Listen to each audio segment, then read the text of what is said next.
The Crackers Across the Street, Part 1, The Phone Call, by Matt Russell. Cousin Jimmy used to sleep over at our house during the summer before 6th grade. 5 or 6 days each week, the families of my mom and her brother, our Uncle Johnny, were swimming at Memorial Park Pool. In the evenings, Jimmy and I would plead to stay at each other's house and wait to see whose mom broke first from the begging. He was a year older than me, so his jokes had that sharp edge that only a 12-year-old can wield. I was merely a David Spade to his Chris Farley. My mom was a single mother with her 4 youngest kids in an apartment in Athens, Georgia, and the 2 oldest lived with our father in Florida. I always thought she looked young, even in her mid-30s. A permanent smile with high cheekbones signaled a playful approach to most situations. But tonight, she wasn't just smiling. My mom was horny.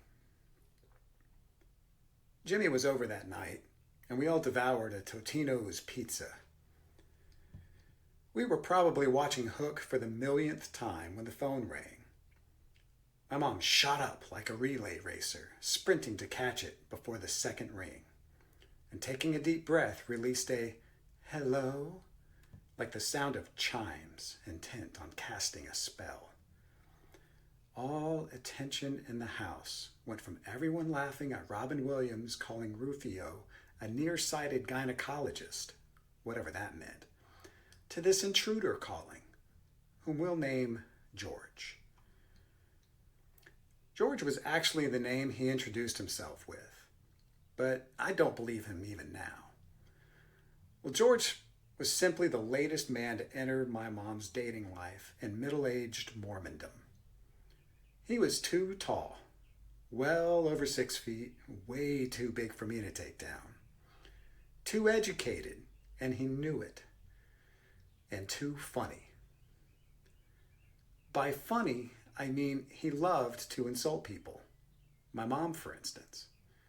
And laugh at how clever he was for it. My mom laughed every single time. When you're starving, you'll eat anything. Even Totino's pizza. I guess the same is true with dating.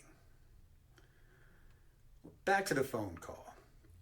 A few weeks earlier, they'd met at a church dance, and they'd been talking on the phone most nights since then. My mom bought a 50-foot long phone cord between the base of the phone and the wall jack, so she could take the entire phone upstairs.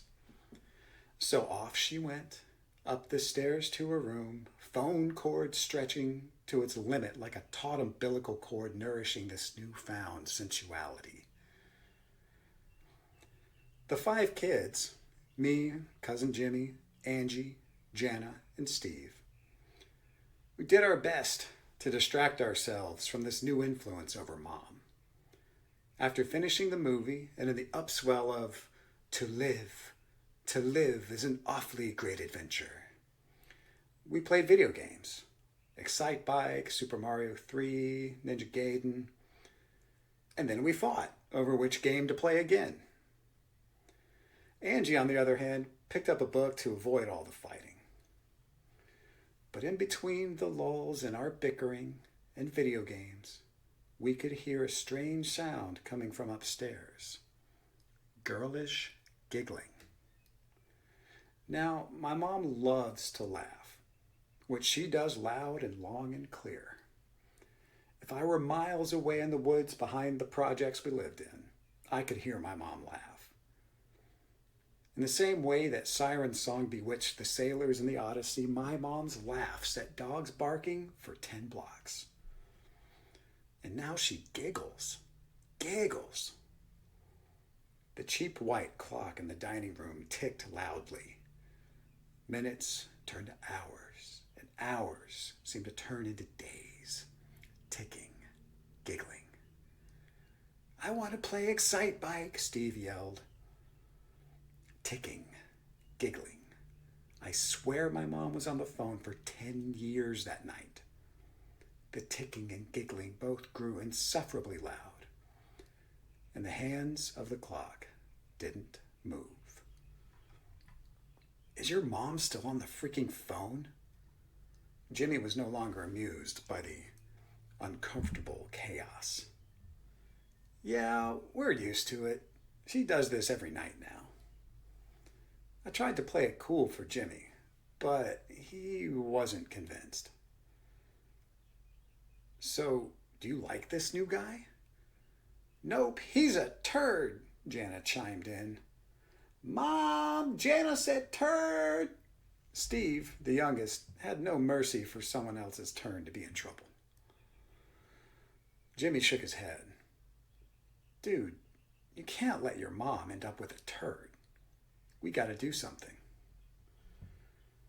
When he said this, there was that sudden feeling of mutual inspiration, like being at church, and sunlight fills the chapel at the most uplifting moment of the hymn, and the rays shine directly on the bishop's dad, who's completely asleep and drooling on the pew.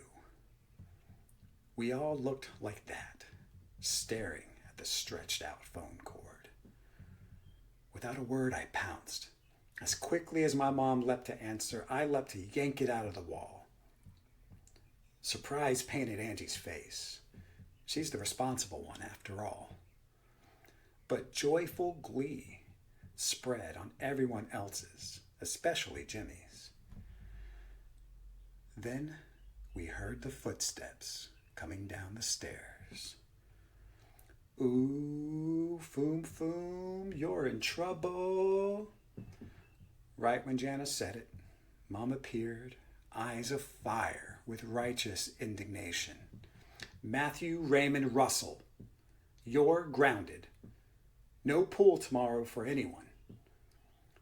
First, the dreaded Foom Foom nickname is used, then my full name, and now I've pissed off everyone.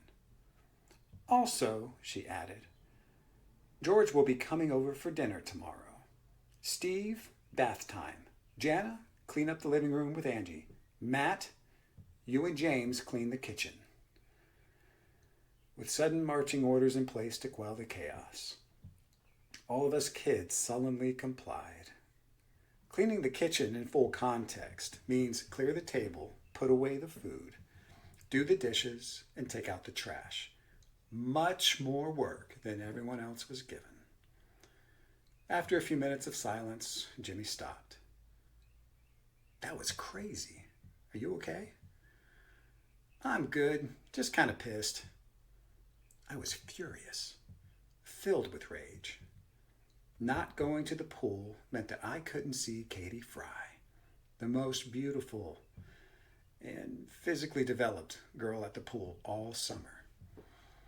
Not that I knew how to talk to her, but still, I was being denied the opportunity to talk to her, let alone see her.